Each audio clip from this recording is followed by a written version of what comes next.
Hola, mi nombre es Andrés Cuervo, me acompaña mi amigo Luis Miguel Inestrosa y vamos a estar conversando un poquito acerca de su vida y el mundo de los tatuajes y el arte.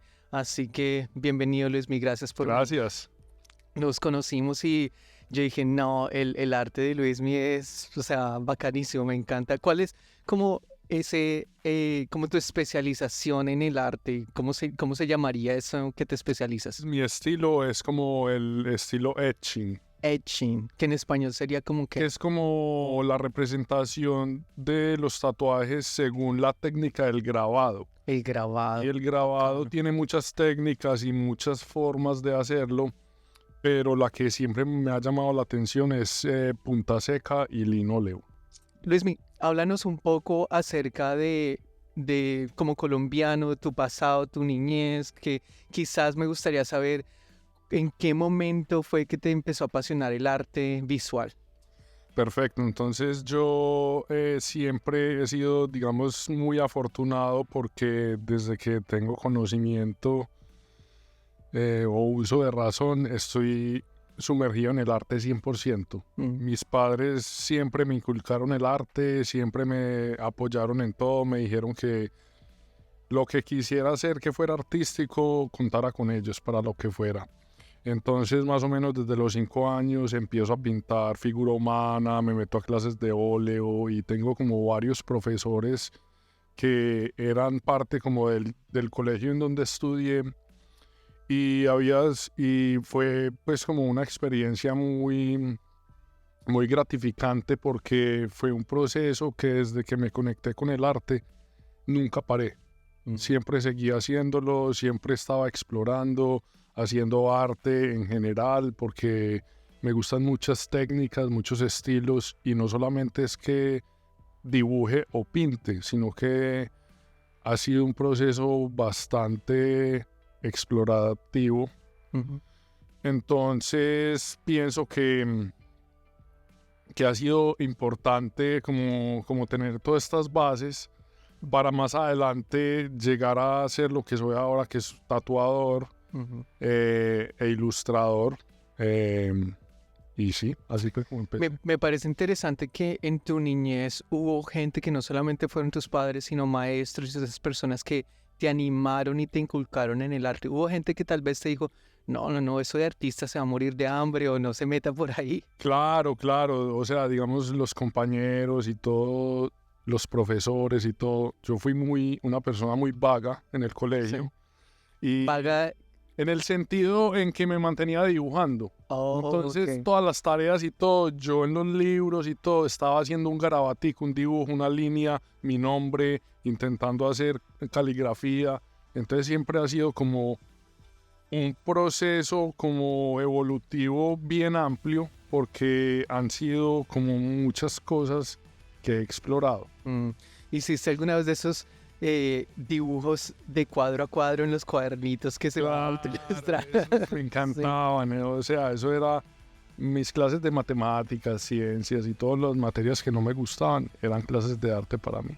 Pero tú consideras que fue de todas maneras clave que hubiese gente que te animara en vez de gente que como que te dijera, usted no se dedique al arte, dedíquese a una cosa que le va a dar más plata en el futuro. O sea, fue clave tener gente a tu favor, especialmente la familia, porque no todo el mundo tiene unos padres que le dicen, te apoyamos, te... Claro, fue clave y más que la familia de parte de mi papá y de parte de mi mamá, todos somos artistas. Oh, ok. Entonces, digamos, la hermana de mi papá, pues mi tía es una pintora tesísima. Ella pinta en óleo y siempre ha estado como, hey, vamos, ¿qué estás haciendo? Mira esta nueva técnica. Entonces, hablando mucho de arte todo el tiempo. Y fuera de eso, no solo esta persona, sino mis primos, todos fueron diseñadores gráficos, ilustradores y trabajaron en algún momento pues, para, digamos, portadas de revistas y cosas así. Entonces es como, siempre ha sido un apoyo incondicional. Chévere. No, no, pues, obviamente por el acento algunas personas dirán, ah, este man es paisa, pero cuéntame dónde naciste y cómo fue para ti, en este caso, haber crecido en Colombia, porque tú pasaste toda tu niñez, tu adolescencia, prácticamente toda tu juventud en Colombia? Claro, no, Colombia para mí pues es un país increíble. Admiro a muchas personas que conocí allá y que viven allá porque hay demasiado talento. Ujú. Entonces siempre ha sido como fácil como reunirme con gente que me muestre como cosas que yo quiero explorar. Ok. Entonces siempre fue como muy como, yo tengo un amigo acá y este amigo hace esto, entonces ven y yo te lo presento, y entonces así conseguía un montón de amigos y nos manteníamos pintando y hacíamos reuniones y cosas así. Y esto me ayudó mucho como en mi proceso. Cuando a mí me ha pasado, obviamente, que la gente no dice, yo soy de Colombia, y dice, uy, de Colombia, pero eso no es mucha violencia y narcotráfico. Y ¿cómo fue para ti como esa experiencia de ser colombiano en estos momentos, vivir en el exterior y decir, como yo voy a representar otra cosa de lo que la gente está acostumbrada a escuchar de Colombia? Claro, cuando yo estaba pequeño, por cierto, mis padres no me dejaban salir porque todos los niños donde yo vivía eran hijos de traquetos. ¿Qué son traquetos? Entonces, Gente que no entiende. gente pues como que está relacionada con la mafia, Ya. y mis papás obviamente estaban escandalizados, no querían que yo hiciera parte pues como de esto, y en vez de ponerme a ir a rumbas o estar en fiestas y cosas, probando drogas o cosas indebidas, yo me mantenía en la casa pintando y haciendo mis hobbies. Como que esa restricción y esa seguridad que ofrecieron tus padres para cuidarte de eso, a la final tú la enfocaste en desarrollar más tu talento como artista, Claro. como enfocar esa energía en algo. ¿Sentiste que en alguna vez el arte fue como un escape a situaciones difíciles en la niñez? Por lo menos en mí lo fue. No sé si tú viviste experiencias donde el arte fue como esa fuga a cosas que uno vivió de niño. Claro, uno como niño tiene muchas dudas y muchas preguntas, y también tiene mucha ansiedad y mucha, digamos, depresión cuando estás, digamos, de entre 13 y 15 años. Es un momento duro de la vida, pero yo pienso que el arte me salvó. Sí. Y pues siento que se lo debo todo al arte. Mm.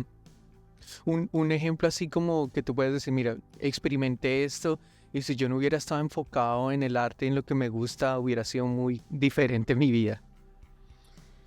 Sí, digamos que un poquito los inicios de por qué yo me relacioné con el tatú fue porque yo visité a mi primo. A él le encantaban tener revistas de tatú y cosas así, y a mí me fascinaba estar donde él, visitarlo y ver todas las cosas, esculcar y ver todas estas cosas como coloridas y con arte y con materiales. Y creo que eso me ayudó mucho a salirme un poquito como de esa tristeza, porque yo fui una persona muy tímida toda la vida, Introvertido. muy introvertida. Entonces a mí me costaba hablar con gente, tener amigas, y era muy tímido y no le hablaba a nadie. Entonces el arte fue como el único medio que me acobijó y me dijo como, venga para acá que hay otra solución para todo eso de dolor que estás experimentando, y simplemente haz lo que ames. Y eso pues fue como Chévere. por lo cual empecé. O sea, estábamos hablando que a ti te gustaba el dibujo, el arte como tal en pintura, y que tu primo tenía revistas de tatuaje. ¿Cuándo fue el momento en que descubriste como que fue al hacerte tu primer tatuaje? ¿Fue antes de hacerte tu primer tatuaje que tú dijiste, yo como que me le voy a meter por este lado del arte? No, pues cuando yo, digamos, visité a mi primo con todos estos referentes y todas estas, digamos, el man estaba muy metido en el punk y en el skateboard y en el surf, y todos estos referentes me ayudaron mucho como a decir como, wow, yo quiero ser un ilustrador, o me encantaría ser tatuador incluso. Y fue ahí cuando tomé la decisión como de estudiar diseño gráfico, y empecé a estudiar diseño gráfico. Y un día conocí a un amigo con el cual me tocó hacer un trabajo en la casa, y el man estaba terminando un tatuaje y a mí me sorprendió como, wow, este man está tatuando en la casa, pues algo como que no es tan común verlo como por ahí. Muy artesanal. Sí, como cuando vas a un estudio de tatuaje y preguntas, entonces hay un estigma de que los tatuadores son metaleros y oscuros y no te van a hablar bien, y eso fue lo que me pasó al principio. Yo intenté tocar puertas, pero fue como un poco complicado. Ya. Entonces, cuando conozco a este personaje en la universidad, me intereso mucho por el tatuaje y mi obsesión, a tal punto en que empiezo a investigar todo y digo, si nadie me va a enseñar, yo aprendo solo. Y entonces empiezo a, no sé, a explorar, pues pido una máquina de tatuajes, me llega y empiezo a hacer, digamos, tatuajes en naranjas, en piel de cerdo, después en mis primos, amigos.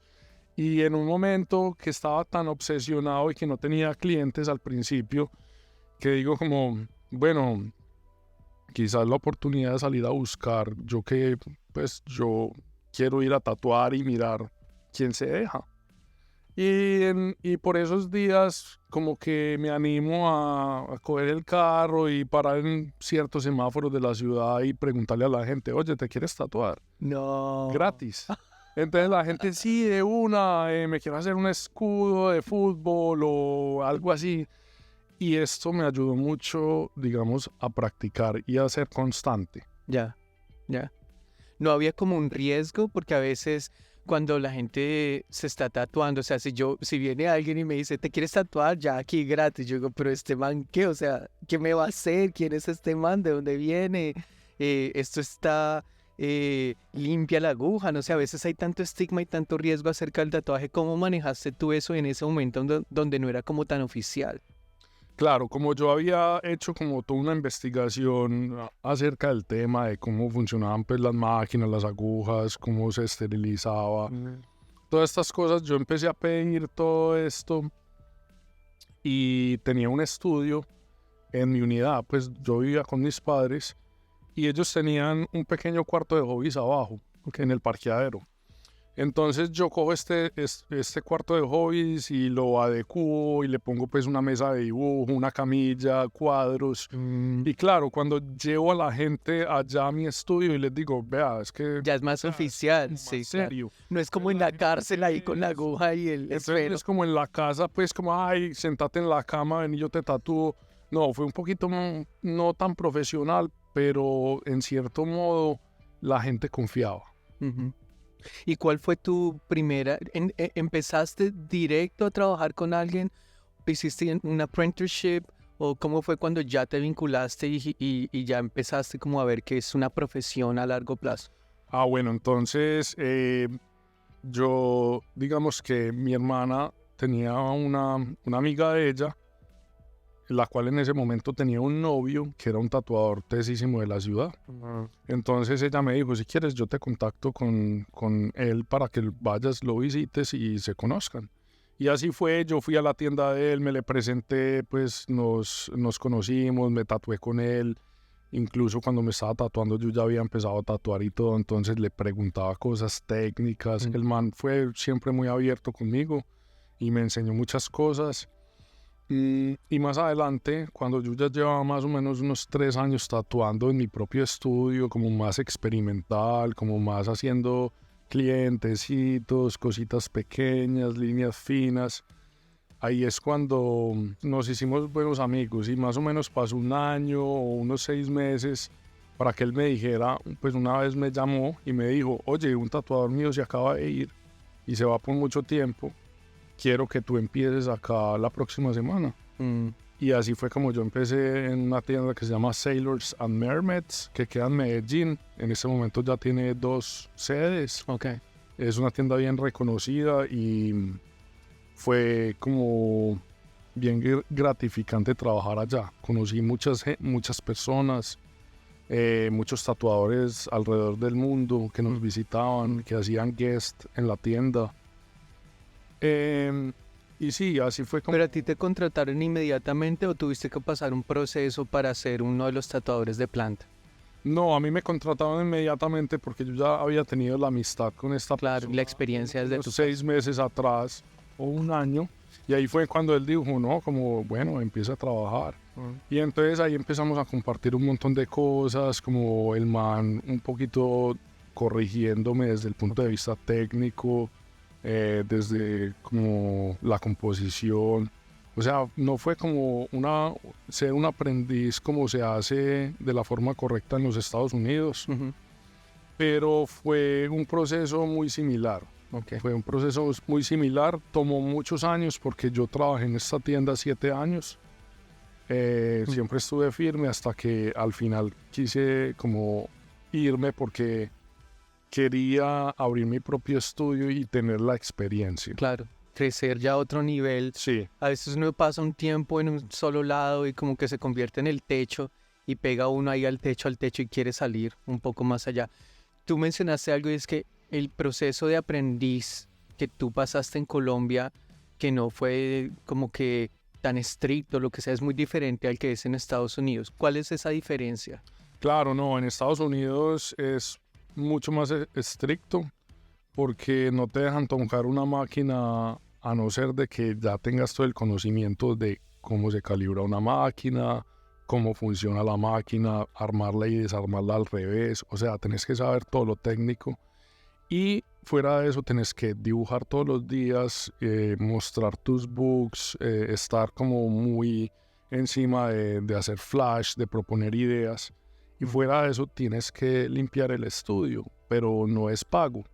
Entonces es un proceso más o menos de unos 2 años. 2 años sin pago. 2 años sin pago, donde prácticamente puedes recibir o muy buenos tratos de los tatuadores o muy malos tratos en otros casos.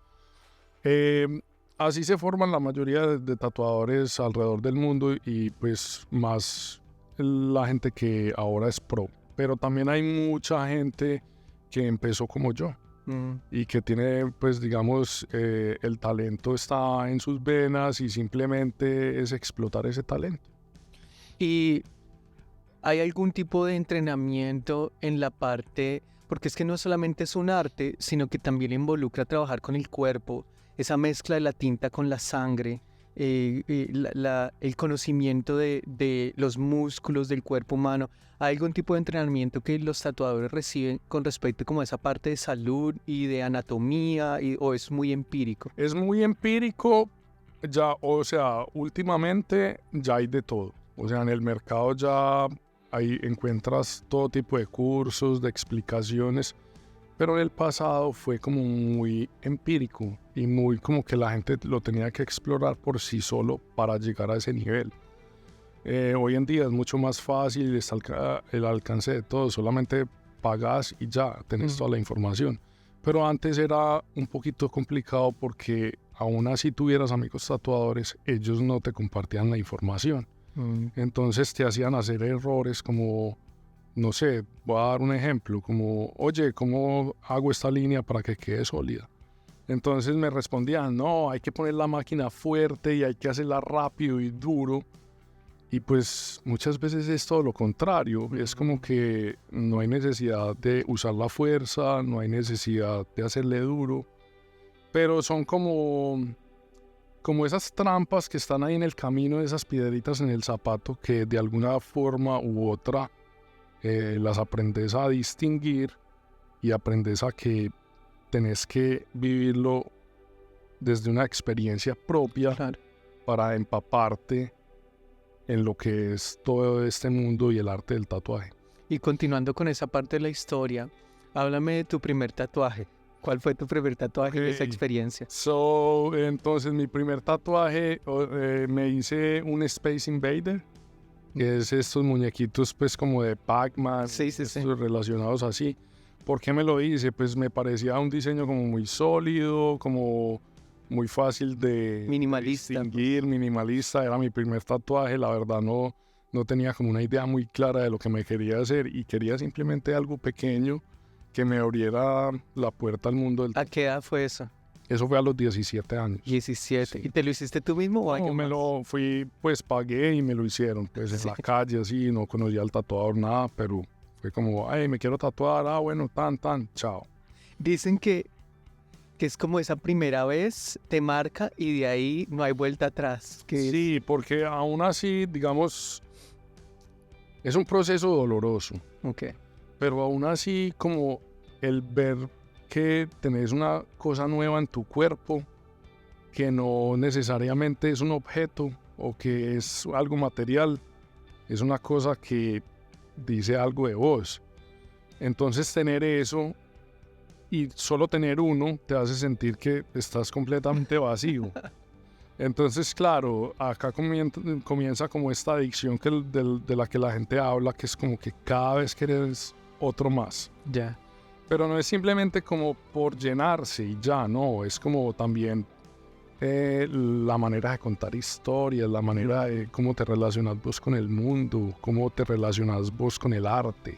Entonces es como algo muy chévere. Bacano. Y dentro de los tatuajes que te has hecho, ¿cuál es como el más memorable? ¿Hay alguno que tiene un significado bien profundo? Hay gente, por ejemplo, que se tatúa fechas o un pariente o alguna. ¿Hay algo así que tú digas, "Ah, este de verdad que tiene un..."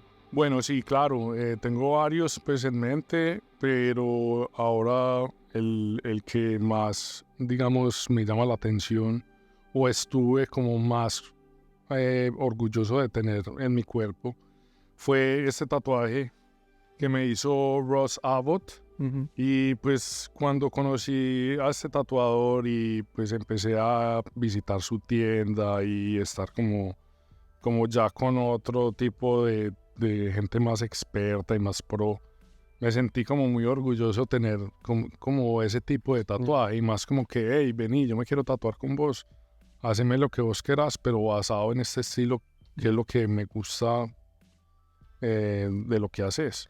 ¿Y tú prefieres ir con una idea ya concreta o, o tú prefieres decir, me gusta tu estilo, hazme lo que tú quieras? Yo no soy como de hazme lo que tú quieras, pero yo sí le doy mucha libertad al tatuador. Ya. Es como que si tú te especializas en hacer blanco y negro y geometría, entonces voy a ir allá a preguntar por eso. O sea, no Entonces, hacer eso fue lo que súper pasó. realista a una persona que tal vez lo pueda hacer, pero que ese no es su estilo en Eso, particular. entonces más bien como que he tenido muchos amigos y muchas personas que me han tatuado que han sido como unos trueques, como arte por arte. Ya. Entonces no solamente es como, ay, me quiero tatuar esto porque tiene un significado por mi madre o lo que sea, sino que es más como por la vivencia del momento y la experiencia de conocer ese otro artista, ¿me entendés?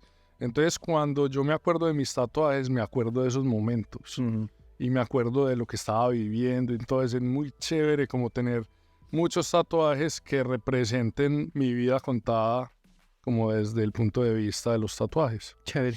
Ahora, mencionaste a Rosabud, mencionaste a Ink and Dagger, pues es Ujú. el estudio que él opera en la ciudad de Atlanta, y ahí fue precisamente donde nos conocimos. Sí, Y yo te preguntaba, ¿cómo fue que tú llegaste a Ink and Dagger? ¿Cómo fue que llegaste a conocerte con Ross? eso fue una cosa loca.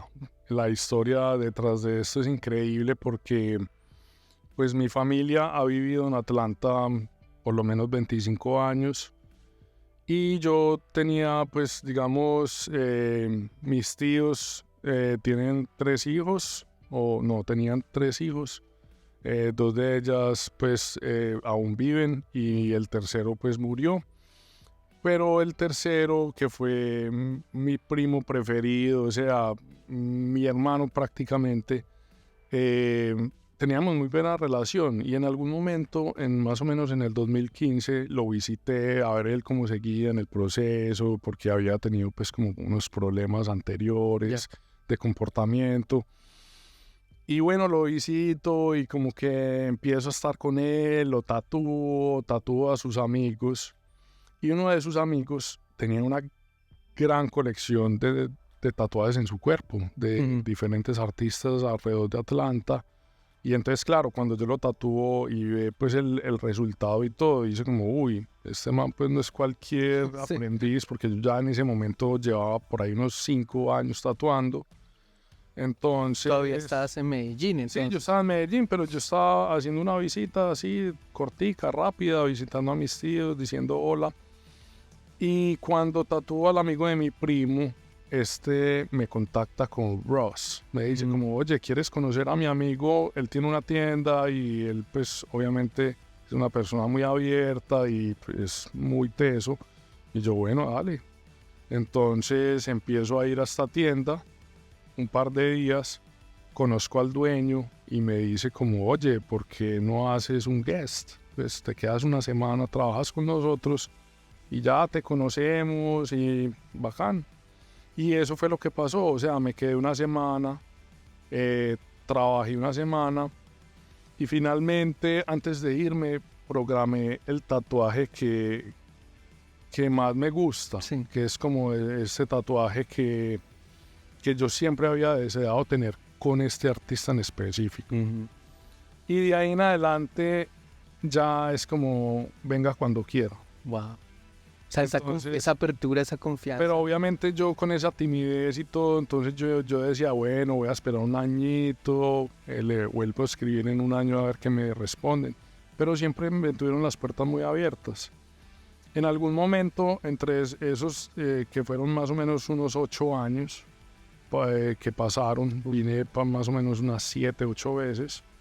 Y en ese momento, en uno de esos momentos, yo intenté decirle a Ross como, oye, me encantaría trabajar acá.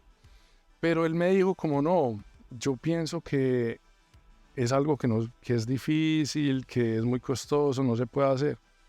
Entonces yo ahí me bajé de la nube y fue cuando me quise ir de Sailors a empezar mi estudio privado, que lo empecé con un amigo, nos fue muy bien todo ese año, pero empezó la pandemia. Okay. Entonces ahí fue cuando todos mis sueños se derrumbaron y yo dije, bueno, ya no nos está yendo bien, la pandemia empezó, ya no estamos, ¿qué voy a hacer con mi vida? Me fui al campo a vivir, como a despejarme un poquito. Y en viviendo en el campo y en esta exploración de estar como conmigo mismo, porque yo siempre había vivido con mis padres, en esta exploración como de estar en el campo y solo, y bueno, ¿qué voy a hacer después de que el COVID pase? En una de esas recibo la llamada de Ross y me dice, oye, ¿quieres hacer parte de Ink and Dagger? Él mismo te ofreció. Él mismo me fue diciendo así. Wow. En medio de la pandemia. En medio de la pandemia, o sea, en un momento que se me cayó el mundo, ¿qué voy a hacer con mi vida? Ya pues me quedé sin trabajo, no sé qué hacer. Entonces fue ese momento como de aliento, como de decir como, wow, es que yo todavía puedo mostrar que tengo talento y hacer, o sea, cumplir mis sueños. Él me dice, oye, es un proceso muy lento, es un proceso costoso. Okay. En el hecho de tú venirte a trabajar oficialmente acá, a eso se refiere con un proceso migratorio. Eso, porque es un proceso completamente legal, donde haces parte, pues, como, digamos, de una visa en la que puedes trabajar, claro, pagas todos tus taxes y todo. Entonces, todo es como muy metódico y toma mucho tiempo. Todo ese proceso duró 1 año y 8 meses. Wow. Para conseguirlo. ¿Y ellos costearon eso? No. Yo lo costeé todo. Al final me tocó pagar más porque casi me niegan la visa. O sea, me querían tener más evidencias de que porque muchas veces esas visas se las dan a personas que tienen como un talento excepcional. Sí. Eso por ende, como que tú no vas a quitarle o competir con otra gente local, probablemente, ¿no? Pero ese proceso no es tan fácil, o sea, no es de la noche a la mañana, casi 2 años en eso. Sí, es un proceso totalmente de probar que vos tenés publicaciones en revistas, en periódicos, en blogs, que tu nombre ha salido en partes importantes o que has tenido entrevistas en televisión. Entonces es algo que cuesta no solamente dinero, sino tiempo. Pero otra persona podría decir, no, pues usted se va a Estados Unidos como turista, se queda trabajando y ya. Pero eso sería una limitante eventualmente para ti no haber hecho las cosas como las hiciste. Es como que pagar ese precio por hacer las cosas bien, ¿no? Claro, y más que yo tuve el claro ejemplo de varios amigos que intentaron hacer eso que vos dijiste al principio, como venir como un turista y quedarse a la fuerza. Y muchos han sido deportados o no tienen la mejor calidad de vida porque pues obviamente no tener papeles en un país es difícil. Entonces yo sí dije, no, yo en Medellín vivo perfecto, yo tengo mi trabajo, si yo quiero pues trabajar en cualquier tienda puedo trabajar, a mí me reciben, pero yo voy a hacer todo lo legal. Claro. Y si me sale bien y si no, miraré qué hago.